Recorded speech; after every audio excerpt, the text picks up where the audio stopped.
പ്രിയമുള്ളവരെ, ഈ സമയത്ത് നമ്മളൊരു ജീവിത സാക്ഷ്യം കേൾക്കുകയാണ്. ഇന്ന് ഈ സാക്ഷ്യ ശുശ്രൂഷയ്ക്ക് വേണ്ടി പരിശുദ്ധാത്മാവ് കൂട്ടിക്കൊണ്ടുവന്നിരിക്കുന്നത് മിസ്റ്റർ അഗസ്റ്റിൻ പഴുക്കാക്കുളമാണ്. അദ്ദേഹം താമരശ്ശേരി രൂപതയിൽപ്പെട്ട നരുന്നട ഇടവാംഗമാണ്. കുടുംബജീവിതം നയിക്കുന്നു. 3 മക്കളുടെ പിതാവാണ്. ജീവിതത്തിൻ്റെ നല്ല പ്രായത്തിൻ്റെ ചോരത്തിളപ്പുള്ള കാലത്ത് ദൈവമില്ല എന്ന് വിശ്വസിക്കുകയും പഠിപ്പിക്കുകയും ചെയ്യുന്നൊരു പ്രസ്ഥാനത്തോടൊപ്പം ജീവിതം മുമ്പോട്ട് കൊണ്ടുപോയി. വലിയ തകർച്ചകളും പരാജയങ്ങളും ജീവിതം തന്നെ കൈവിട്ടു പോകുമെന്നൊരവസ്ഥയിൽ കർത്താവിൻ്റെ സ്നേഹം അത്ഭുതകരമായിട്ട് ഈ മകനെ വീണ്ടെടുത്തു. ഇന്ന് മിഷൻ പ്രദേശങ്ങളിലും തെരുവോരങ്ങളിലും ജീവിക്കുന്ന ദൈവത്തിന് സാക്ഷ്യം വഹിക്കുന്നു. അദ്ദേഹത്തിൻ്റെ ശുശ്രൂഷയിലൂടെ ഇന്ന് അനേകർ യേശുവിനെ തിരിച്ചറിയുന്നു. അനേക വിജാതിയർക്ക് വെളിച്ചമാകുവാൻ ദൈവത്തിൻ്റെ പരിശുദ്ധാത്മാവ് ഈ കാലഘട്ടങ്ങളിൽ സഹോദരനെ അതിശക്തമായ രീതികൾ ഉപയോഗിച്ചു കൊണ്ടിരിക്കുന്നു. കരങ്ങളടിച്ച് വലിയ സന്തോഷത്തോടുകൂടി നമുക്ക് വചനവേദിയിലേക്ക് ഇദ്ദേഹത്തെ സ്വാഗതം ചെയ്യാം.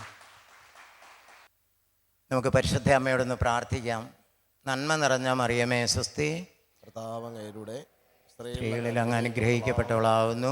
അങ്ങയുടെ ഉദരഫലമായി ഈശോ അനുഗ്രഹിക്കപ്പെട്ടവനാവുന്നു.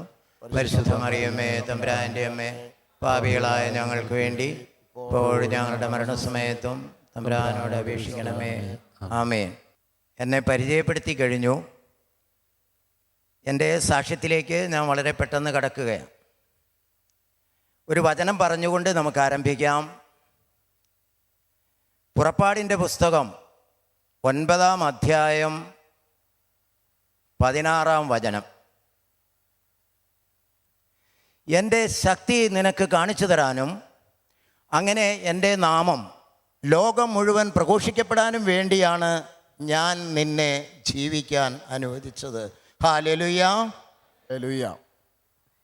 എൻ്റെ ജീവിതത്തിൽ സാർത്ഥകമായ കാര്യമാണിത്. എന്നെ ജീവിക്കാൻ അനുവദിച്ചത് ലോകം മുഴുവൻ യേശുവിനെ കൊടുക്കാൻ വേണ്ടിയിട്ട് എന്നെ ജീവിക്കാൻ ദൈവം അനുവദിച്ചതാണ്. വളരെ ദരിദ്രമായൊരു കുടുംബത്തിലാണ് ഞാൻ ജനിച്ചത്. അതുകൊണ്ട് തന്നെ വിദ്യാഭ്യാസം വളരെ പരിമിതമായിരുന്നു. പ്രാഥമിക വിദ്യാഭ്യാസം പോലും ചെയ്യാൻ കഴിഞ്ഞില്ല. പിന്നെ എൻ്റെ പിതാവ് നന്നായി മദ്യപിക്കുമായിരുന്നു, വഴക്കുണ്ടാക്കുകയൊക്കെ ചെയ്യുമായിരുന്നു. ഞാൻ എൻ്റെ അപ്പനും അമ്മയ്ക്കും 5-ാമത്തെ മകനാണ്, ഏറ്റവും ഇളയ മകനായിരുന്നു. എൻ്റെ ചെറുപ്പത്തിൽ തന്നെ വീട്ടിൽ വലിയ അസമാധാനക്കേടും അസ്വസ്ഥതയും കണ്ടാണ് ഞാൻ വളർന്നു വന്നത്. 14-ാമത്തെ വയസ്സിൽ എൻ്റെ വിദ്യാഭ്യാസം നിർത്തി കൂലിപ്പണിക്ക് പോകാൻ തുടങ്ങി. 19-ാമത്തെ വയസ്സിൽ വീട്ടുകാർ കല്യാണം ആലോചിച്ചു. 19-ാമത്തെ വയസ്സിൽ വിവാഹിതനുമായി. വിവാഹിതനായി കഴിഞ്ഞപ്പോൾ 2 പേർക്ക് ജീവിക്കണം. അപ്പോൾ ഒരു കുറച്ചും കൂടെ മെച്ചപ്പെട്ട കൂലിപ്പണി അല്ലാതെ ഒരു മെച്ചപ്പെട്ട തൊഴിൽ അന്വേഷിച്ച് നടന്നപ്പോൾ ഒരു കള്ളുഷാപ്പിലാണ് എനിക്ക് ജോലി കിട്ടിയത്. കള്ളുഷാപ്പിൽ ജോലിക്ക് കയറി. കുറച്ച് നാളുകൾ കഴിഞ്ഞപ്പോൾ തന്നെ കുറേശ്ശെ കള്ളു കുടിക്കാൻ തുടങ്ങി. അതുവരെ കള്ളുകുടി ഒരു ശീലമില്ലായിരുന്നു. കുറഞ്ഞ നാളുകൾ കൊണ്ട് തന്നെ നല്ല ഒരു കള്ളുകുടിയനായി ഞാൻ രൂപാന്തരപ്പെട്ടു. അങ്ങനെ കുറച്ച് നാളുകൾ കഴിഞ്ഞു. ഷാപ്പിൽ നിന്നുള്ള കുറച്ച് വരുമാനങ്ങളൊക്കെ ആയിരിക്കുന്ന സമയത്താണ് ചാരായം ഉണ്ടായിരുന്നു. അക്കാലത്ത് ഒരു ചാരായക്കടയും കള്ളുഷാപ്പിനോട് ചേർന്ന് തുടങ്ങാൻ ഒരു സാധ്യത വന്നു. അങ്ങനെ കമ്മീഷൻ വ്യവസ്ഥയിൽ ഒരു ചാരായക്കടയും തൊട്ടടുത്ത സ്ഥലത്ത് തുടങ്ങി. എൻ്റെ തന്നെ സ്ഥലത്ത് ഞാനൊരു 2 സെൻറ്റ് സ്ഥലം വാങ്ങി. അവിടെ 2 മുറി പീടിക പണിത്, ഒരു മുറിയിൽ കള്ളുഷാപ്പ്, ഒരു മുറിയിൽ ചാരായക്കട. ഞാൻ തന്നെ സെയിൽസ്മാൻ, എല്ലാ വരുമാനവും എനിക്ക് തന്നെ. അങ്ങനെ നിയമവിരുദ്ധമായി തന്നെ എൻ്റെ നാട്ടിൽ തന്നെ ഈ ബിസിനസ് ആരംഭിച്ചു. കുറച്ച് നാളുകൾ മുന്നോട്ട് പോയപ്പോഴേക്കും നാട്ടിലെ നല്ല ഒരു കുടിയനായി ഞാൻ മാറി. അങ്ങനെ കൂട്ടുകാരുടെ ബാഹുല്യം നിമിത്തം അവരുമായി സഞ്ചരിക്കുമ്പോഴൊക്കെ അവരുപയോഗിക്കുന്ന കഞ്ചാവ് എനിക്ക് തരാൻ തുടങ്ങി. അങ്ങനെ കഞ്ചാവ് ഉപയോഗിക്കാൻ തുടങ്ങി. കഞ്ചാവും കള്ളും ചാരായവും മൂന്നും ഉപയോഗിക്കാൻ തുടങ്ങി. ഇതിനിടയിൽ ചില സുഹൃത്തുക്കൾ ബ്രൗൺ ഷുഗർ, അന്ന് ഏറ്റവും മാരകമായ ഒരു വിഷപദാർത്ഥമാണ് ബ്രൗൺ ഷുഗർ, അതും ഉപയോഗിച്ചു. അങ്ങനെ മദ്യത്തിൻ്റെ മയക്കുമരുന്നിൻ്റെ ലഹരികളിൽ ആഴ്ചകളും മാസങ്ങളും വർഷങ്ങളും കടന്നുപോയിക്കൊണ്ടിരുന്നു. ഇതിനിടയിൽ എനിക്ക് 3 കുട്ടികളുണ്ടായി. 5 വർഷത്തിനിടയ്ക്ക് 3 കുഞ്ഞുങ്ങൾക്ക് ജന്മം നൽകി. എന്നും മദ്യപിച്ച് വീട്ടിൽ ചെല്ലും, വീട്ടിൽ വഴക്കുണ്ടാക്കും, കുടുംബത്തിൽ സമാധാനമില്ല, നാട്ടിലും സമാധാനമില്ലാതാകാൻ തുടങ്ങി. അങ്ങനെ മുന്നോട്ട് പോയിക്കൊണ്ടിരിക്കുമ്പോഴാണ് എനിക്കൊരു പുതിയ ആശയം, ദൈവമില്ല എന്ന ചിന്ത. ആ ചിന്ത കൂടുതൽ ശക്തിപ്പെട്ടു വന്നു. അക്കാലത്ത് കേരളത്തിൽ ഒരു പറ്റം നിരീശ്വരവാദികൾ ഉയർന്നു വന്ന കാലഘട്ടം. അവരെഴുതിയുണ്ടാക്കിയ പുസ്തകങ്ങളെല്ലാം വാങ്ങി വായിക്കാൻ തുടങ്ങി. അതിൽ നിന്ന് ഒരു കാര്യം എനിക്ക് മനസ്സിലായത്, ദൈവമില്ല. ദൈവവും മതങ്ങളും പുരോഹിതരുമെല്ലാം മനുഷ്യനെ മയക്കുന്ന, മനുഷ്യൻ്റെ സാമ്പത്തിക നില ചോർത്തിയെടുക്കുന്ന സംവിധാനങ്ങളാണ് എന്നൊക്കെ പറയാൻ തുടങ്ങി. അങ്ങനെ എൻ്റെ മദ്യഷാപ്പിൽ മദ്യപിക്കാൻ വരുന്ന ആളുകളോടൊക്കെ ഇത് പറഞ്ഞ് പ്രചരിപ്പിക്കാൻ തുടങ്ങി. അങ്ങനെ കുറേ ആളുകളെ വിശ്വാസത്തിൽ നിന്ന് വഴിതെറ്റിക്കാൻ എനിക്ക് സാധിച്ചു. പള്ളിയിൽ പോവുകയില്ല, കുമ്പസാരിക്കുകയില്ല, എല്ലാവിധ വിശ്വാസങ്ങളും ഞാൻ തള്ളി. അങ്ങനെ കുറച്ചു കാലം മുന്നോട്ട് പോയപ്പോഴാണ് നിരീശ്വരവാദത്തിൽ നിന്നൊരു വ്യതിചലനം എനിക്കുണ്ടായി. ഇതുകൊണ്ട് ലോകത്തിനെന്ത് നേട്ടം, ദൈവമുണ്ടെങ്കിലെന്ത് ഇല്ലെങ്കിലെന്ത്, ഇവിടെ പട്ടിണിപ്പാവങ്ങളുണ്ട്, ദരിദ്രരുണ്ട്, ധനവാന്മാർ ഒരു ഭാഗത്ത്, കോടീശ്വരന്മാർ, എന്നാൽ ഒരു നേരത്തെ ആഹാരത്തിന് വഴിയില്ലാതെ കഷ്ടപ്പെടുന്ന നിരവധി ജനങ്ങൾ. ഇതിനൊരു അറുതി വരുത്തണം. അതിനെക്കുറിച്ച് ചിന്തിച്ചപ്പോൾ കമ്മ്യൂണിസ്റ്റ് പ്രസ്ഥാനം ഇതിന് ഏറ്റവും നല്ല ഒരു പ്രസ്ഥാനമാണെന്ന് എനിക്ക് മനസ്സിലായി. കമ്മ്യൂണിസ്റ്റ് പ്രസ്ഥാനത്തിലേക്ക് കടന്നു ചെന്നു. ഒരു നീണ്ട 12 വർഷക്കാലം കമ്മ്യൂണിസ്റ്റ് പ്രസ്ഥാനത്തിൽ പ്രവർത്തിച്ചു. പലവിധ യൂണിയനുകളുടെ നേതാവായി പ്രാദേശിക തലത്തിൽ തന്നെ അറിയപ്പെടുന്ന ഒരു കമ്മ്യൂണിസ്റ്റ് പ്രവർത്തകനായി ഞാൻ മാറി.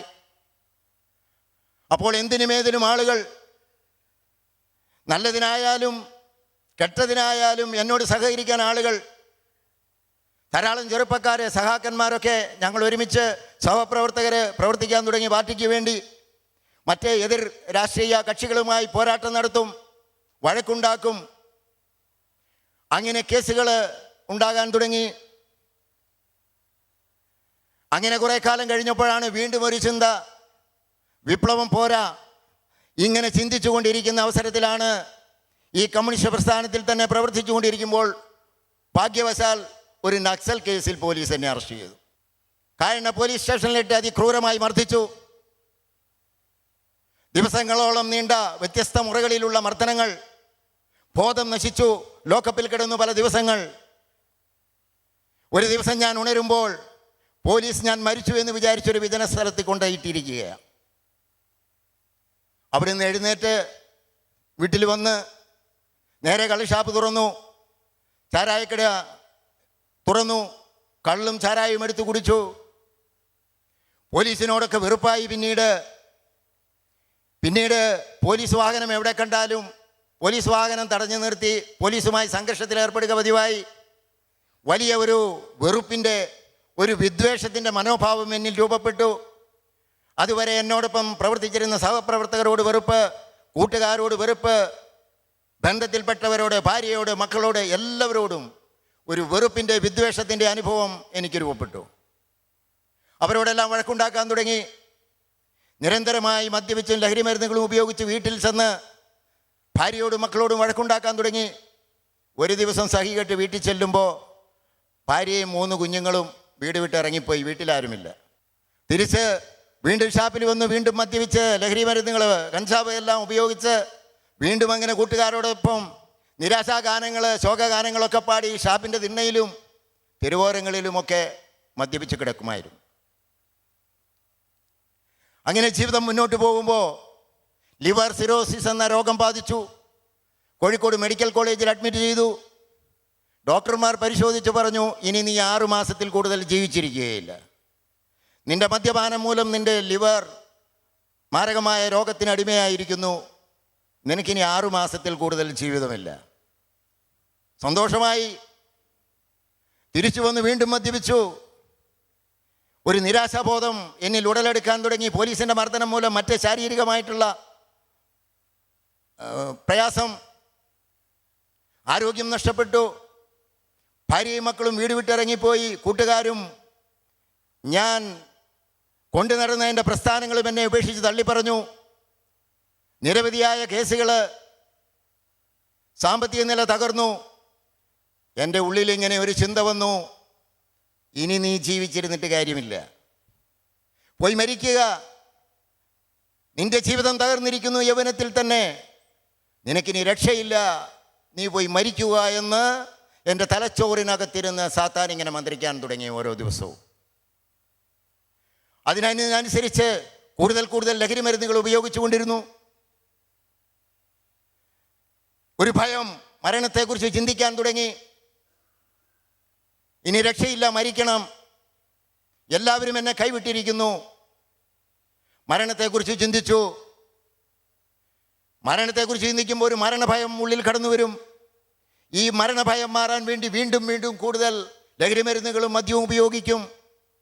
അങ്ങനെ ആത്മഹത്യ ചെയ്യാൻ വേണ്ടി പോകും, മരിക്കാൻ പോകും. 2 ദിവസം രാത്രിയിൽ പരിശ്രമിച്ചു പരാജയപ്പെട്ടു.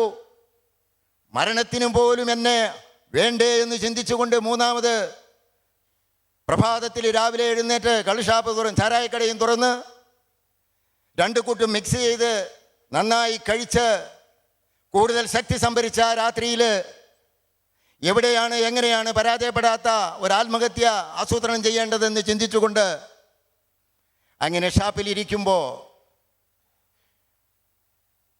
ഒരു മനുഷ്യൻ എൻ്റെ ഷാപ്പിലേക്ക് കടന്നു വരികയാണ്. ഈ മനുഷ്യനെക്കുറിച്ച് പറയുമ്പോൾ എൻ്റെ ഷാപ്പിൻ്റെ നേരെ എതിർവശത്ത് വീട്ടിൽ താമസിക്കുന്ന വ്യക്തിയാണ്. ഈ വ്യക്തി നല്ലൊരു പ്രാർത്ഥനക്കാരനാണ്. ഡിവൈൻ ധ്യാനകേന്ദ്രത്തിൽ പോയി അവിടെ കൗൺസിലിംഗ് ശുശ്രൂഷ നടത്തുന്ന വ്യക്തിയാണ്. ഞാൻ ഈ വ്യക്തിയെ പല പ്രാവശ്യവും കള്ളപ്രാർത്ഥനക്കാരനെന്ന് വിളിക്കുകയും അധിക്ഷേപിക്കുകയും ഒരു പ്രാവശ്യം അദ്ദേഹത്തെ ദേഹോപദ്രവം ഏൽപ്പിക്കുകയും ചെയ്തിട്ടുണ്ട്.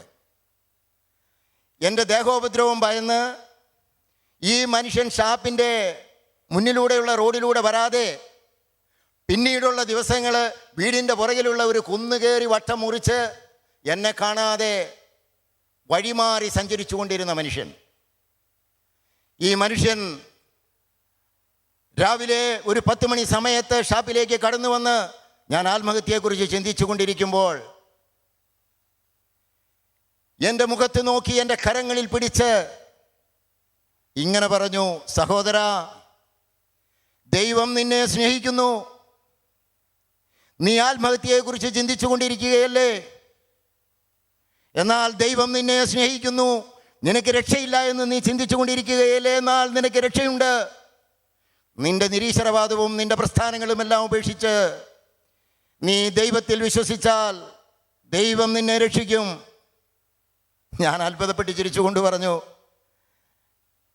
എൻ്റെ ആത്മഹത്യാ രഹസ്യം, ഞാൻ ആത്മഹത്യയെക്കുറിച്ച് ചിന്തിച്ചു കൊണ്ടിരുന്ന കാര്യം പല ദിവസങ്ങളായി ചിന്തിച്ചു കൊണ്ടിരുന്ന ഈ മനുഷ്യൻ വെളിപ്പെടുത്തുകയാണ് എന്നോട്.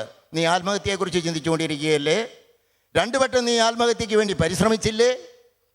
ഞാൻ അത്ഭുതപ്പെട്ടു. ഞാൻ മറ്റാരോടും പറയാത്ത എൻ്റെ ആത്മഹത്യാ രഹസ്യം ഈ വ്യക്തി എങ്ങനെ അറിഞ്ഞു? ഞാൻ പറഞ്ഞു, നിങ്ങൾ പറഞ്ഞത് ശരിയാ,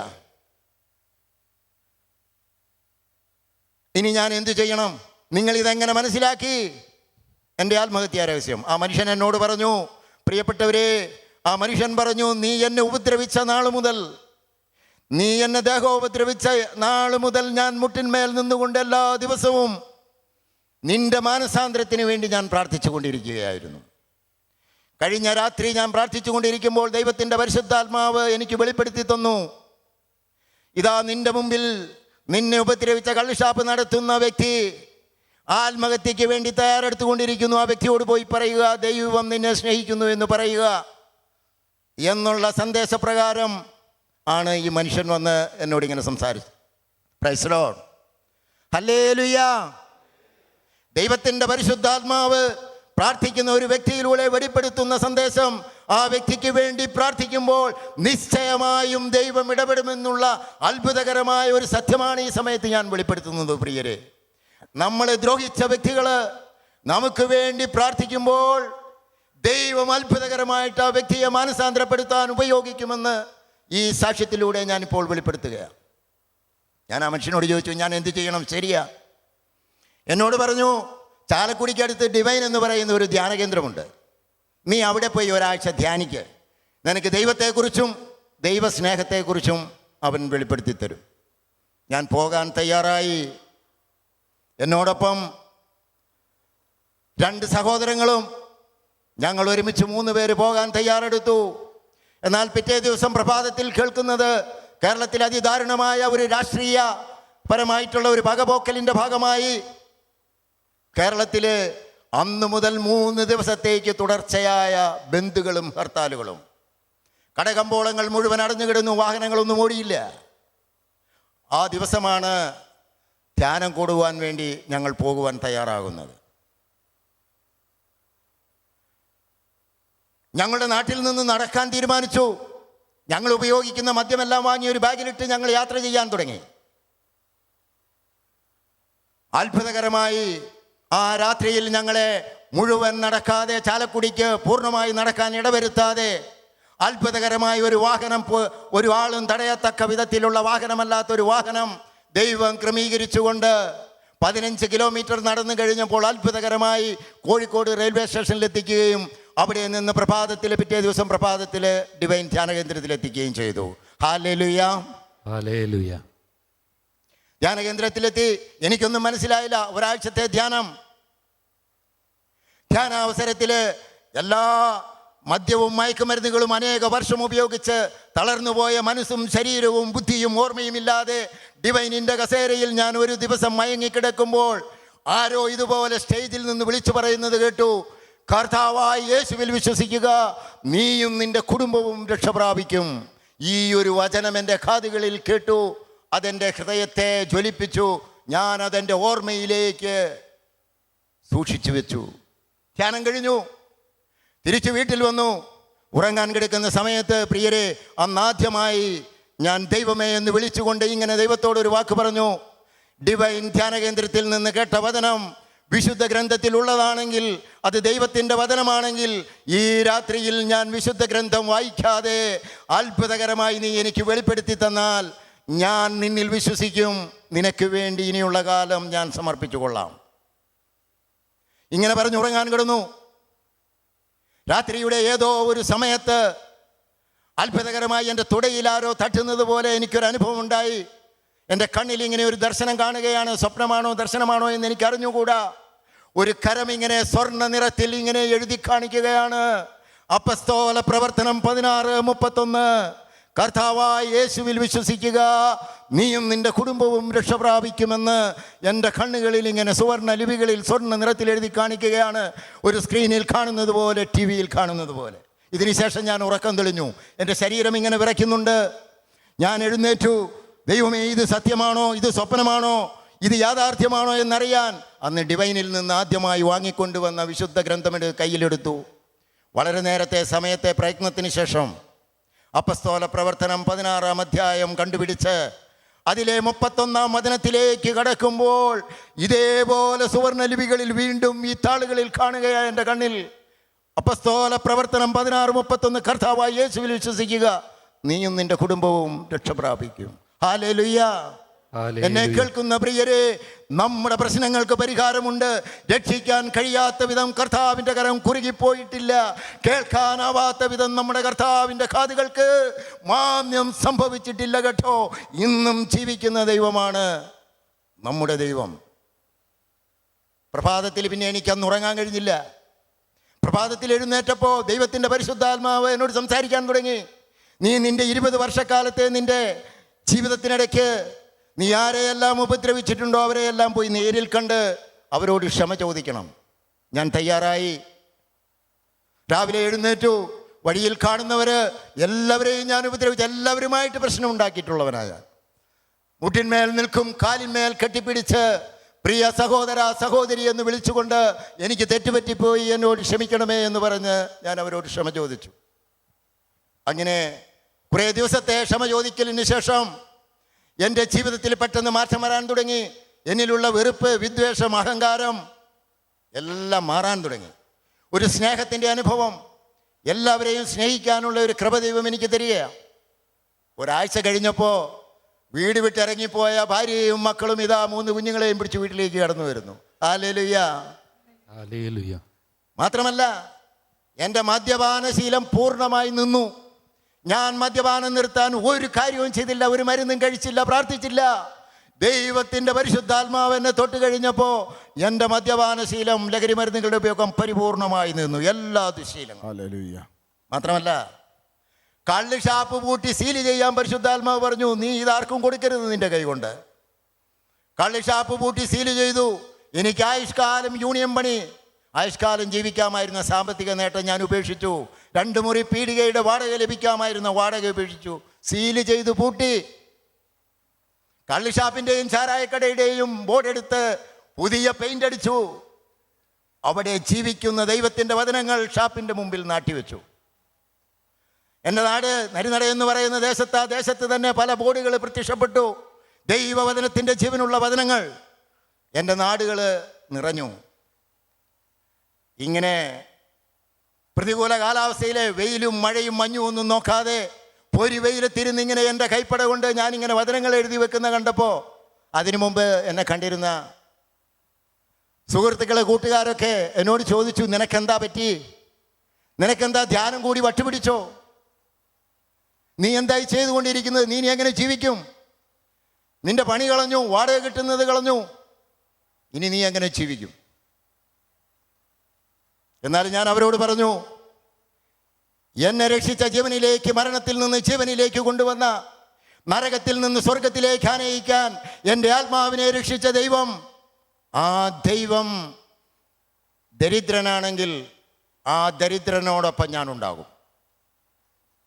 അങ്ങനെ പറഞ്ഞു. എന്നാൽ ഈ 20 വർഷക്കാലം ഞാൻ ഉപയോഗിച്ച എല്ലാവിധ മദ്യത്തിൻ്റെയും ലഹരിയുടെയും ലഹരികളെക്കാൾ എത്രയോ ഉന്നതമാണ്, 10,000 മടങ്ങ് ലഹരിയാണ് ദൈവസ്നേഹത്തിൻ്റെ ലഹരി എന്ന് എനിക്ക് മനസ്സിലായി. ഹല്ലേലൂയ. ഹല്ലേലൂയ. എൻ്റെ ജീവിതം മാറാൻ തുടങ്ങി. 3 മാസം കഴിഞ്ഞപ്പോൾ പുതിയ പള്ളി പണി നിർമ്മാണ കമ്മിറ്റിയുടെ ചെയർമാനായി ദൈവം എന്നെ തിരഞ്ഞെടുക്കാനിടയായി. ഹല്ലേലൂയ. ഹല്ലേലൂയ. ദൈവത്തിൻ്റെ പ്രവർത്തനങ്ങൾ അങ്ങനെ തുടരാൻ തുടങ്ങി. എന്നിലൂടെ വലിയ വലിയ കാര്യങ്ങൾ ദൈവം ചെയ്യാൻ തുടങ്ങി. അനേകം വ്യക്തികളെ, മദ്യപിച്ച് ലഹരിക്ക് അടിമപ്പെട്ട് എൻ്റെ ഷാപ്പിലും ചാരായക്കടയിലും കിടന്നുറങ്ങിയ ധാരാളം വ്യക്തികളെ ഞാൻ കണ്ട രക്ഷയിലേക്ക്, ഡിവൈനിലേക്ക് കൊണ്ടുപോയി. അങ്ങനെ ഒരു ശുശ്രൂഷ ആരംഭിച്ചു. ആ ശുശ്രൂഷ കുറേ വർഷങ്ങൾ തുടർന്നു. എൻ്റെ ജീവിതത്തിന് മാറ്റം വന്നു. എന്നെ വേണ്ടാതിരുന്നവർ എന്നെ ആവശ്യക്കാരായി മാറുന്ന അവസ്ഥയിലേക്ക് മാറുന്നു. കഴിഞ്ഞ 30 വർഷമായി തെണ്ടുമെന്ന് പറഞ്ഞവരുണ്ട് എൻ്റെ സുഹൃത്തുക്കൾ. നീ തെണ്ടും. എന്നാൽ കഴിഞ്ഞ 30 വർഷമായി ദൈവസ്നേഹത്തിൻ്റെ കരുതലിൽ, ദൈവത്തിൻ്റെ കരുതലിൽ നിന്നും എൻ്റെ ആവശ്യങ്ങളെല്ലാം നടത്തിക്കൊണ്ട് ഞാൻ ആവശ്യപ്പെട്ടതിലും ഞാൻ ആഗ്രഹിച്ചതിലും അധികമായി ദൈവം എൻ്റെ ജീവിതത്തിൽ ഇടപെട്ടുകൊണ്ട് ഇന്നും വഴി നടത്തിക്കൊണ്ടിരിക്കുകയാണ്. എൻ്റെ ജീവിതം മുന്നോട്ട് പോയി. പുതിയ പുതിയ ഒരു ജീവിത രീതിയിലേക്ക് കടന്നു വന്നു. എനിക്ക് ഭവനമില്ലായിരുന്നു. ദൈവം ഒരു പുതിയ ഭവനം നൽകി അനുഗ്രഹിച്ചു. 3 മക്കൾക്കും ഭവനം നൽകി അനുഗ്രഹിച്ചു. സാമ്പത്തിക നില മെച്ചപ്പെട്ടു. ഭൗതികമായി, ആത്മീയമായി ദൈവം എന്നെ വളർത്തി. നിരവധി കാര്യങ്ങൾ ചെയ്യാൻ ദൈവം എന്നെ പ്രാപ്തനാക്കി. ഈ പ്രവർത്തനങ്ങളുമായി ഞങ്ങൾ മുന്നോട്ട് പോയി. എൻ്റെ ജീവിതത്തിൻ്റെ വഴിത്തിരിവിൽ മദ്യവും മയക്കുമരുന്നുകളും ഉപയോഗിച്ച് തകർന്ന് നശിച്ച എന്നെ ദൈവം വീണ്ടെടുത്ത് പുതിയ ഒരു സൃഷ്ടിയാക്കി എന്നെ മാറ്റിപ്പണിതു എന്നുള്ളതാണ് യാഥാർത്ഥ്യം. എന്നെ കേൾക്കുന്ന പ്രിയരെ, ഈ ജീവിത സാഹചര്യങ്ങളിലൂടെ കടന്നുപോയി ഇന്നെനിക്ക് ദൈവമെല്ലാം തന്നുകൊണ്ട് 6 മാസത്തിൽ കൂടുതൽ ഞാൻ ജീവിച്ചിരിക്കുകയില്ല എന്ന് വൈദ്യശാസ്ത്രം വിധി എഴുതിയ 30 വർഷങ്ങൾക്ക് ഇങ്ങോട്ട് 1994 നവംബർ മാസം 25-ാം തീയതി ഒരു രക്ഷകനെ കാത്ത് ഡിവൈനിലേക്ക് യാത്ര ചെയ്ത് ഇന്നേക്ക് 30 വർഷം കഴിയുമ്പോൾ ദൈവത്തിൻ്റെ വഴി നടത്തലിൻ്റെ, ദൈവത്തിൻ്റെ കാരുണ്യത്തിൻ്റെ, സ്നേഹത്തിൻ്റെ അടയാളമായി ഇന്ന് നിങ്ങളുടെ മുമ്പിൽ നിൽക്കാൻ ദൈവം എന്നെ അനുവദിച്ചിരിക്കുകയാണ്. ദൈവത്തിന് നന്ദി പറയാം. അതിനുശേഷം ഈ വിവിധ ശുശ്രൂഷകളിലൂടെ ഞങ്ങൾ കടന്നുപോയി. ഇപ്പോൾ ഇന്ത്യയിലെ വിവിധ സംസ്ഥാനങ്ങളിൽ ഞങ്ങൾ മിഷൻ ശുശ്രൂഷയുമായി എറണാകുളം കേന്ദ്രമായി പ്രവർത്തിക്കുന്ന ഒരു മിഷൻ ടീമുമായി, ഒരു ഗ്രൂപ്പുമായി ചേർന്ന് പ്രവർത്തിച്ചുകൊണ്ടിരിക്കുക. മാത്രമല്ല, താമരശ്ശേരി രൂപതാധ്യക്ഷന്മാർ റെമിജിയോ സിൻസനാനി അനുഗ്രഹിച്ച് ആശീർവദിച്ച് കോഴിക്കോട് സോണിൻ്റെ ഭാഗമായി തെരുവിൽ ശുശ്രൂഷ ചെയ്യുന്ന ആ ഗ്രൂപ്പിലൊരംഗമായി ആ ഗ്രൂപ്പിനോട് ചേർന്ന് പ്രവർത്തിച്ചു കൊണ്ടിരിക്കുന്ന ഒരു ശുശ്രൂഷ ഇപ്പോൾ ഞങ്ങൾ ചെയ്തുകൊണ്ടിരിക്കുക. എല്ലാ മനുഷ്യരും രക്ഷയറിയണം. അതുകൊണ്ട് തന്നെ ഞങ്ങൾ ശുശ്രൂഷ ചെയ്യുന്നത് തെരുവുകളിലാണ്. യേശുവിനെ അറിയാത്തവരിലേക്ക് യേശുവിനെ പങ്കുവെച്ചു കൊടുക്കുക,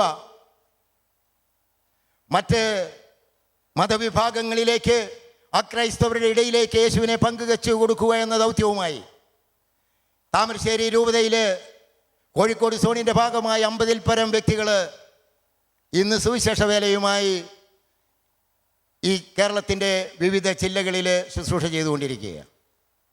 ഇതിനെല്ലാം ദൈവം അനുവദിച്ചത്, ദൈവത്തിന് വേണ്ടി നാം സമർപ്പണം ചെയ്യുമ്പോൾ ഓരോ കാര്യവും എവിടെ തടസ്സങ്ങളുണ്ടായാലും, എവിടെ പ്രശ്നങ്ങളുണ്ടായാലും, പ്രശ്നങ്ങൾ ദൈവത്തിന് വിട്ടുകൊടുത്തുകൊണ്ട്, ദൈവത്തെ ഭരമേൽപ്പിച്ചുകൊണ്ട്, ദൈവത്തിൽ പൂർണ്ണമായി സമർപ്പിച്ചുകൊണ്ട് നമ്മൾ മുന്നോട്ട് പോകുമ്പോൾ ദൈവം നമ്മുടെ കാര്യത്തിൽ ശ്രദ്ധാലുവാണ് എന്ന് എൻ്റെ ജീവിതാനുഭവങ്ങളിലൂടെ വെളിപ്പെടുത്തുന്ന ഒരു സത്യമാണ്.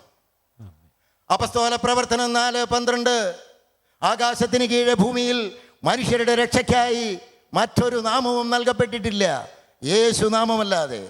ഈ യേശുനാമം വിളിച്ചു പറഞ്ഞുകൊണ്ട് യേശുവാണ് ഏകരക്ഷകനെന്നും ലോകരക്ഷകനെന്നും വിളിച്ചു പറഞ്ഞുകൊണ്ട് ഭയമില്ലാതെ തെരുവുകളിൽ പ്രസംഗിക്കുന്ന, അതിന് ശക്തിയും ധൈര്യവും ഞങ്ങൾക്ക് പകർന്നു തരുന്ന ആ ദൈവത്തിൻ്റെ കരുണ ഓർക്കാതിരിക്കാൻ പറ്റില്ലല്ലോ. അതുകൊണ്ട് തന്നെ നാം ജീവിച്ചിരിക്കുന്ന കാലത്തോളം ദൈവം ഏത് സമയം നമ്മളെ വിളിക്കുമെന്ന് അറിഞ്ഞുകൂടാ. നാം അറിയാതെ നമ്മുടെ അമ്മയുടെ ഉദരത്തിൽ ദൈവം നമുക്ക് ജന്മം നൽകി. ദൈവത്തിന് നമ്മെക്കുറിച്ചൊരു പദ്ധതിയുണ്ട്, പ്ലാനുണ്ട്. ആ പദ്ധതിക്കനുസരിച്ച്, പ്ലാനിനനുസരിച്ച് നാം നമ്മളെ തന്നെ വിട്ടുകൊടുത്തുകൊണ്ട് ദൈവത്തിന് സമർപ്പിക്കുമ്പോൾ എത്ര വലിയ കൊടും പാപിയാണെങ്കിലും ശരി, മദ്യത്തിനോ മയക്കുമരുന്നുകൾക്കോ ദുശീലങ്ങൾക്കോ അടിമയായാലും ശരി, ആത്മഹത്യയുടെ വക്കിലേക്ക് നടന്നു പോയാലും ശരി, ദൈവത്തിൻ്റെ കരുണ നമ്മളെ തേടി വരും. പ്രിയരെ, ഇവിടെ കേട്ടുകൊണ്ടിരിക്കുന്ന നിങ്ങൾക്കേവർക്കും ദൈവാനുഭവത്തിൻ്റെ ഒത്തിരി അനുഭവങ്ങൾ ഉണ്ടാകുമെന്ന് എനിക്കറിയാം. ഒരുപാട് അനുഭവങ്ങളിലൂടെ ഞാൻ കടന്നുപോയിട്ടുണ്ട്. ഏതെല്ലാം പ്രശ്നങ്ങളുണ്ടായാലും ആ പ്രശ്നങ്ങളിലേക്ക് നമ്മുടെ കർത്താവിനെ നാം വിളിച്ച് പ്രശ്നങ്ങൾ കർത്താവിനെ ഏൽപ്പിച്ചുകൊണ്ട് നാം സ്വതന്ത്രരായി ജീവിക്കണം. നിങ്ങൾ സത്യമറിയുകയും സത്യം നിങ്ങളെ സ്വതന്ത്രരാക്കുകയും ചെയ്യുമെന്ന് വചനം പറയുന്നു. ഈ സത്യമറിഞ്ഞ് സ്വാതന്ത്ര്യത്തിലേക്ക് കടന്നു വരുവാൻ നമുക്കേവർക്കും കടമയുണ്ട്. എൻ്റെ ജീവിതം പഠിപ്പിച്ചത് അതാണ്. എൻ്റെ 3 മക്കൾക്കും ഭൗതികമായ നേട്ടങ്ങൾ, ആത്മീയമായ നേട്ടങ്ങൾ മാത്രമല്ല, എന്നിലൂടെ നിരവധി മദ്യപാനികളെ അവരുടെ കുടുംബ ബുദ്ധിമുട്ടുകളിൽ നിന്ന്, പ്രയാസങ്ങളിൽ നിന്ന്, അസ്വസ്ഥതകളിൽ നിന്ന് രക്ഷിക്കാൻ കർത്താവ് എന്നെ ഒരു ഉപകരണമാക്കി മാറ്റിയിരിക്കുകയാണ്. ഞങ്ങളൊക്കെ ഈ തെരുവിലൂടെ പോകുമ്പോൾ യേശുവിനെ അറിയാത്ത ആളുകളിലേക്ക് ഞങ്ങൾ പ്രസിദ്ധീകരണങ്ങൾ കൊടുക്കാറുണ്ട്. വചനോത്സവം പോലെയുള്ള പ്രസിദ്ധീകരണങ്ങൾ, എൽ റൂഹായിലെ പത്രം, ഉടമ്പടി പത്രം, ഇതെല്ലാം ഞങ്ങൾ കൊടുക്കുമ്പോൾ എത്ര സന്തോഷത്തോടെ, എത്ര സ്നേഹത്തോടെയാണെന്നറിയോ അക്രൈസ്തവരായ സഹോദരങ്ങൾ ഇത് വാങ്ങി നോക്കുകയും വായിക്കുകയും ഒക്കെ ചെയ്യുന്നത്. യേശുവിനെ അറിയാൻ അവർക്ക് താല്പര്യമുണ്ട്. യേശുവാണ് ഏകരക്ഷകനെന്ന് അവരറിയായാൽ അവരുടെ ആത്മാവ് നശിച്ചു പോകരുത്.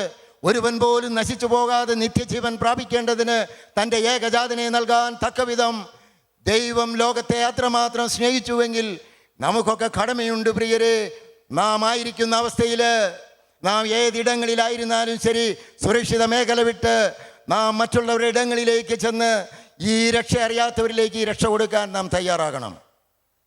ഒരുവൻ ലോകം മുഴുവൻ നേടിയാലും നിന്റെ ആത്മാവിനെ നഷ്ടമാക്കിയാൽ നിനക്ക് എന്ത് പ്രയോജനമെന്ന് പറഞ്ഞില്ലേ? അപ്പോൾ ഉണ്ടാകട്ടെ എന്ന ഈ ഒറ്റ വചനം കൊണ്ട് ഈ പ്രപഞ്ചത്തെ സൃഷ്ടിച്ച് പരിപാലിക്കുന്ന നമ്മുടെ കർത്താവ് നമ്മുടെ ഒരു വ്യക്തിയുടെ ആത്മാവിന് വേണ്ടി എത്രയോ ആഗ്രഹിക്കുന്നു പ്രിയരെ. അപ്പോൾ ഈ പ്രപഞ്ചത്തെക്കാൾ വിലമതിക്കുന്ന വലിയ ഒരു കാര്യമാണ് നമ്മുടെ ആത്മാവെന്ന് പറയുന്നത്. ആത്മാവ് നശിച്ചാൽ എന്ത് പ്രയോജനമെന്ന്. അപ്പോൾ ദൈവം നമുക്ക് കടമായി തന്ന ആത്മാവിനെ കടമായി തന്നെ ദൈവസന്നിധിയിൽ വിശുദ്ധിയോടെ തിരിച്ചേൽപ്പിച്ച് ദൈവസന്നിധിയിൽ എപ്പോഴും നിത്യതയിൽ എന്നെന്നും ദൈവത്തോടൊപ്പം വാഴാൻ നിങ്ങളെയും ക്ഷണിച്ചുകൊണ്ട് എൻ്റെ ഈ ശുശ്രൂഷ ഇവിടെ അവസാനിപ്പിക്കുമ്പോൾ വളരെ ലളിതമായി പറഞ്ഞാൽ, ഏതൊരവസ്ഥയിലായിരുന്നാലും ശരി, എന്നെ കേൾക്കുന്ന പ്രിയരെ, നിങ്ങൾ മദ്യത്തിന് അടിമയാണോ? നിങ്ങൾ ദുശീലങ്ങൾക്ക് അടിമയാണോ? നിങ്ങൾ നിത്യരോഗത്തിന് അടിമയാണോ? നിങ്ങളൊരു ഭവനത്തിൽ വസിക്കുന്നുണ്ടെങ്കിലും നിങ്ങളെ മറ്റുള്ളവർ അംഗീകരിക്കുന്നില്ലേ? നിങ്ങളെ വേണ്ട എന്ന് നിങ്ങൾ ചിന്തിക്കുന്നുണ്ടോ? മറ്റുള്ളവർ നിങ്ങളെ തള്ളിക്കളഞ്ഞിട്ടുണ്ടോ? എന്നാൽ നിങ്ങളെ തള്ളിക്കളയാത്ത, നിങ്ങളെ സ്നേഹിക്കുന്ന, മാറോട് ചേർക്കുന്ന ഒരു ദൈവമുണ്ട്. ആ ദൈവത്തിങ്കിലേക്ക് നിങ്ങളെ തന്നെ ചേർത്ത് വെക്കുക. നാം ഏതൊരവസ്ഥയിലും നമ്മളെ സ്നേഹിക്കാൻ കഴിവുള്ളവൻ കർത്താവായ യേശു ക്രിസ്തു. അപ്പനും അമ്മയും ഉപേക്ഷിച്ചാലും ഞാൻ നിങ്ങളെ കൈവിടുകയില്ല എന്ന് പറഞ്ഞ ദൈവം, പെറ്റമ്മ മറന്നാലും ഞാൻ നിങ്ങളെ മറക്കുകയില്ല എന്ന് പറഞ്ഞ ദൈവം, എന്നെ പഠിപ്പിച്ച പാഠം അതാണ്. ഈ ദൈവാനുഭവം പങ്കുവെച്ചുകൊണ്ട് ഈ സമയത്തിന് ദൈവം എനിക്ക് തന്ന എല്ലാ കാര്യങ്ങൾക്കും നന്ദി പറഞ്ഞുകൊണ്ട് എൻ്റെ വാക്കുകൾ ഞാനിവിടെ അവസാനിപ്പിക്കുമ്പോൾ, എന്നെ കേൾക്കുന്ന പ്രിയരെ, വചനമെന്ന് പറയുന്നത് നമ്മുടെ ജീവനാണ്. അത് നമ്മുടെ നിത്യജീവനിലേക്കുള്ള പാതയാണ്. വിശുദ്ധ ഗ്രന്ഥം വായിച്ച് വചനം ഉൾക്കൊണ്ടുകൊണ്ട് വചനത്തിലൂടെ നിരന്തരം വായിച്ചുകൊണ്ട് നിങ്ങളെല്ലാവരും വചനത്തിൽ ശ്രദ്ധ കേന്ദ്രീകരിച്ച്, വചനമാകുന്ന ദൈവം, ആദിയിൽ വചനമുണ്ടായിരുന്നു, അവൻ ദൈവത്തോടു കൂടെയായിരുന്നു, അവൻ ദൈവമായിരുന്നു, അവനിൽ വെളിച്ചമുണ്ടായിരുന്നു, ഈ വെളിച്ചം മനുഷ്യരുടെ പ്രകാശമായിരുന്നു, അതിനെ കീഴടക്കാൻ ഇരുളിന് കഴിഞ്ഞില്ല എന്ന യോഹന്നാന്റെ സുവിശേഷം 1-ാം അധ്യായം 5-ാം തിരുവചനം. ആ വചനം ഒരു മനുഷ്യജന്മമെടുത്തുരുവായി നമ്മുടെ ഭൂമിയിലേക്ക് വന്ന് മനുഷ്യർ ചെയ്ത മുഴുവൻ പാപങ്ങളുടെയും പരിഹാരം ഏറ്റെടുത്തുകൊണ്ട് കുരിശിൽ മരിച്ച് പറഞ്ഞതുപോലെ 3-ാം ദിവസം ഉയർത്തെഴുന്നേറ്റ് പറഞ്ഞതുപോലെ വീണ്ടും വരുവാനിരിക്കുന്ന കർത്താവായ യേശു ക്രിസ്തു വരുവാനിരിക്കുമ്പോൾ അവൻ്റെ മുമ്പിൽ നന്മയോടെ നിൽക്കാൻ, വിശുദ്ധിയോടെ നിൽക്കാൻ നാം പരിശ്രമിക്കണം പ്രിയരെ. ഒരാത്മാവ് പോലും നശിച്ചു പോകരുതെന്ന് ദൈവം ആഗ്രഹിക്കുന്നു.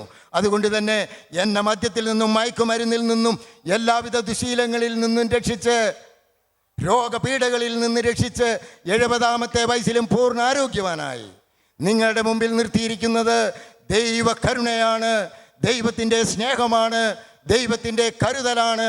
എന്നെ കേൾക്കുന്ന നിങ്ങൾക്കും ഈ കരുതലുണ്ട്. നിങ്ങളുടെ മേലും കർത്താവായ യേശു ക്രിസ്തുവിൻ്റെ കരുതലുണ്ട്, സ്നേഹമുണ്ട്. അവനിൽ പ്രത്യാശ അർപ്പിച്ചുകൊണ്ട് മറ്റാരിലും രക്ഷയില്ല, മറ്റൊരുവനിലും രക്ഷയില്ല. യേശു ക്രിസ്തുവിൽ മാത്രമാണ് രക്ഷ. ഈ രക്ഷ ശക്തിയോടെ, ധീരതയോടെ ഞങ്ങൾ വിളിച്ചു പറഞ്ഞുകൊണ്ട് തെരുവോരങ്ങളിൽ, മാർക്കറ്റുകളിൽ, ബസ് സ്റ്റാൻഡുകളിൽ നിൽക്കുകയാണ്. അവരെല്ലാം മാനസാന്തരപ്പെടുന്ന അനുഭവത്തിലേക്ക് കടന്നു വരാൻ, ജാതി മതഭേദമില്ലാതെ, വർഗവംശ വ്യത്യാസമില്ലാതെ, യോഹന്നാൻ 1:12 തന്നെ സ്വീകരിച്ചവർക്കെല്ലാം, തൻ്റെ നാമത്തിൽ വിശ്വസിക്കുന്നവർക്കെല്ലാം ദൈവമക്കളാകാൻ അവൻ കഴിവ് നൽകിയെന്ന് പറയുന്നു. അതുകൊണ്ട് തന്നെ ഇതൊരു ജാതിയുടെയോ മതത്തിൻ്റെയോ അല്ല, കർത്താവായ യേശു ക്രിസ്തു സകല മനുഷ്യരുടെയും ദൈവമാണ്. അവനിൽ വിശ്വസിക്കുന്നവർക്ക് നിത്യജീവനുണ്ട്. അവനിൽ വിശ്വസിക്കുമ്പോൾ നാം ദൈവമക്കളായി മാറുകയാണ്, ദൈവത്തിൻ്റെ മകനും മകളുമായി മാറുകയാണ്. പ്രിയമുള്ളവരെ, ഞാനിവിടെ അവസാനിപ്പിക്കുകയാണ്. എൻ്റെ പോലെ ഈ ജീവിതത്തിൽ കടന്നുപോയവരുണ്ടെങ്കിൽ, മദ്യവും മയക്കുമരുന്നുകളും അനേക വർഷങ്ങളായി ഉപയോഗിച്ച് ഇതിൽ നിന്നൊരു മോചനമില്ല, മദ്യത്തിൻ്റെയും മയക്കുമരുന്നിൻ്റെയും തടവറയിൽ നിന്ന് എനിക്കിനി മോചനമില്ല എന്ന് ചിന്തിച്ചുകൊണ്ട് നിരാശപ്പെട്ട് കഴിയുന്നവരുണ്ടോ? രോഗത്തിൻ്റെ പിടിയിൽപ്പെട്ടുഴലുന്നവരുണ്ടോ? നിത്യരോഗിയായി കഴിയുന്നവരുണ്ടോ? നിങ്ങൾ വിശ്വസിച്ചു പ്രാർത്ഥിക്കൂ. മാർക്കോസിന്റെ സുവിശേഷം 11-ാം അധ്യായം 21-ാം തിരുവചനം, പ്രാർത്ഥിക്കുകയും യാചിക്കുകയും ചെയ്യുന്നത് എന്തും ലഭിക്കുമെന്ന് വിശ്വസിക്കുവിൻ, നിങ്ങൾക്ക് ലഭിക്കുക തന്നെ ചെയ്യും. വിശ്വാസത്തിലെ കരുതലോടെ, വിശ്വാസത്തോടു കൂടി പ്രാർത്ഥിച്ച് ദൈവത്തിൻ്റെ അനുഗ്രഹങ്ങൾ വാങ്ങിയെടുക്കാൻ നമ്മൾ പരിശ്രമിക്കണം. എന്നെ വഴി നടത്തിയ ദൈവം ഏത് നിരാശയുടെ വക്കിലാണെങ്കിലും, ആത്മഹത്യയുടെ വക്കിലാണെങ്കിലും, സാമ്പത്തിക കടബാധ്യതയുടെ വക്കിലാണെങ്കിലും, ഏത് മേഖലയിലാണെങ്കിലും നിങ്ങളെ രക്ഷിക്കാൻ, വിടുവിക്കാൻ കഴിവുള്ളവൻ. അവനെങ്കിലേക്ക് നിങ്ങളുടെ ജീവിതങ്ങളെ പൂർണ്ണമായി സമർപ്പിച്ചുകൊണ്ട് ഒരു നിമിഷം എഴുന്നേറ്റ് നിന്നുകൊണ്ട് നമുക്കൊരു നിമിഷം പ്രാർത്ഥിക്കാം പ്രിയരെ.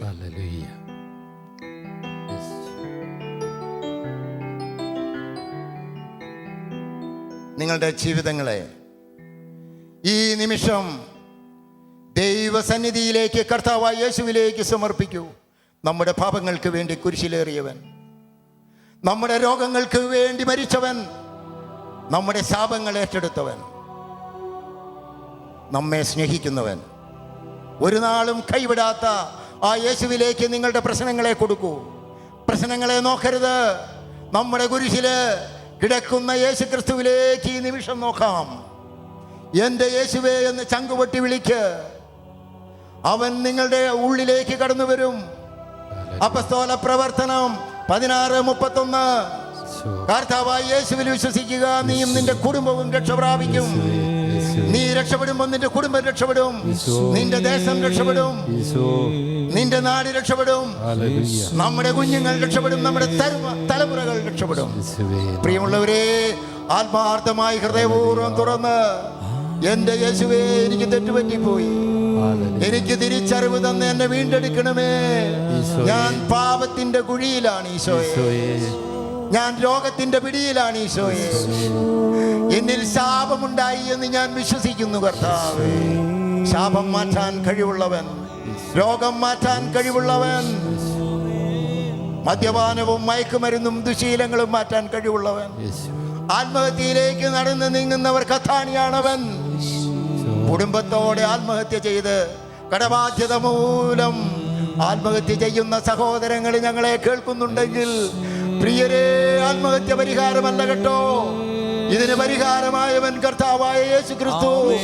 അവന്റെ നാമം വിളിച്ചപേക്ഷിക്കൂ.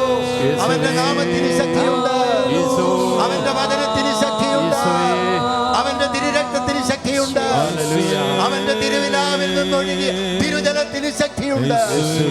ഓ, സമർപ്പിക്കും മക്കളെ, ഒന്നും നോക്കേണ്ട, ഇടമലം നോക്കേണ്ട, യേശുവിലേക്ക് നോക്ക്. അവൻ നിന്നെ കൈകാട്ടി വിളിക്കുന്നു. യേശുവേ എന്ന് വിളിക്കും.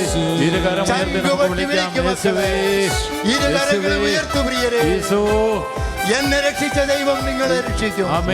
പ്രിയമുള്ളവരെ, ഞാൻ സകലവർഗരുടെയും ദൈവമായ കർത്താവാണ്. എനിക്ക് അസാധ്യമായി എന്തെങ്കിലും ഉണ്ടോ എന്നവർ ചോദിക്കും. പരീക്ഷിച്ച് നോക്കൂ മക്കളെ. ഓ, അനുഗ്രഹം പ്രാപിക്കൂ പ്രിയരെ. Hallelujah, hallelujah, hallelujah, hallelujah. യേശുവേ, ആരാധന, ആരാധന, ആരാധന. എന്നിൽ നിന്നും നീക്കാൻ എന്നിൽ കനിഞ്ഞ നാമം,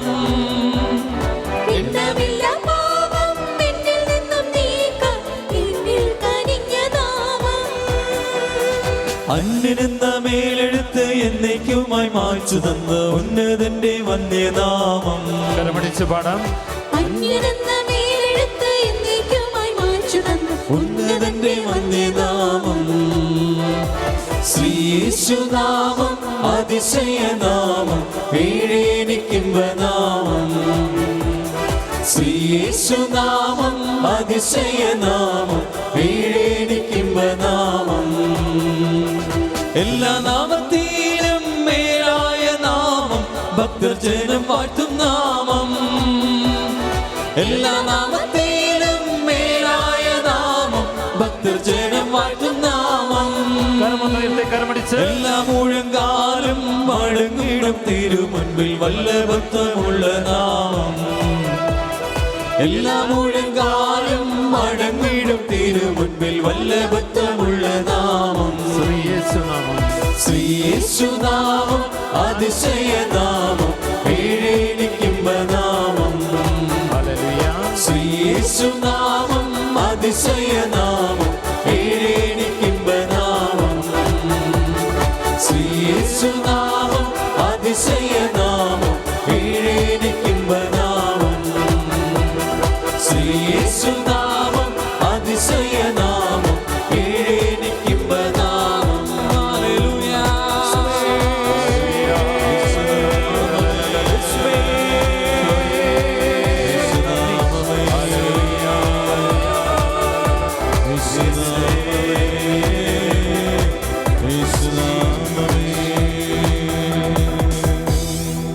പ്രിയമുള്ളവരെ, നമ്മുടെ ഇടതുകരം നെഞ്ചോട് ചേർത്ത് വലതുകരം പ്രിയപ്പെട്ട അഗസ്റ്റിൻ പഴുക്കാക്കുളത്തിന് നേരെ ഒന്ന് ഉയർത്തിപ്പിടിക്കുക. അദ്ദേഹത്തിൻ്റെ എല്ലാ ശുശ്രൂഷകളും ദൈവകരങ്ങളിൽ സമർപ്പിക്കുക. ഈ കാലഘട്ടത്തിൽ അഗ്നിയിൽ പ്രത്യക്ഷപ്പെടുവാനും തീപ്പന്തം പോലെ ദൈവജനത്തിനിടയിൽ കത്തിജ്വലിച്ച് അനേക ആത്മാക്കളെ സ്വർഗത്തിന് വേണ്ടി നേടുവാനുള്ള വലിയൊരു അഭിഷേകം മകളിൽ നിറച്ച കർത്താവിന് നന്ദി പറയുക. വീണ്ടും ആത്മാവിൻ്റെ പുതുക്കപ്പെട്ട ഒരു അഭിഷേകം നിറഞ്ഞ് ധാരാളം ആത്മാക്കളെ ഈ കാലഘട്ടങ്ങളിൽ നേടുവാൻ വിജാതീയ സമൂഹത്തിൻ്റെ മേൽ ദൈവത്തിൻ്റെ ആത്മാവിൻ്റെ പ്രത്യേകം ഒരു അഭിഷേകം നിറയുവാൻ, അത്ഭുതങ്ങളിലൂടെ അടയാളങ്ങളിലൂടെ ദൈവരാജ്യ നിർമ്മിതിയിൽ കൂടുതൽ കരത്തോടെ വ്യാപരിക്കുവാനുള്ള പുതിയൊരു അഭിഷേകം നിറയുവാൻ കരമുയർത്തി നമുക്കൊന്നുകൂടി യേശുവേ എന്ന് വിളിച്ച് മനെ സമർപ്പിച്ച് പ്രാർത്ഥിക്കാം. യേശുവേ നന്ദി. Hallelujah, hallelujah, hallelujah, hallelujah. ഈശോയെ നന്ദി, ഈശോയെ മഹത്വം. Hallelujah, hallelujah, hallelujah. ആരാധന, ആരാധന, ആരാധന, ആരാധന, ആരാധന. ഹല്ലേലൂയ. വലതുപുറത്തൊന്ന് പറയാം. Hallelujah, hallelujah, hallelujah, hallelujah. നമുക്ക് ശാന്തമായിട്ടിരിക്കാം.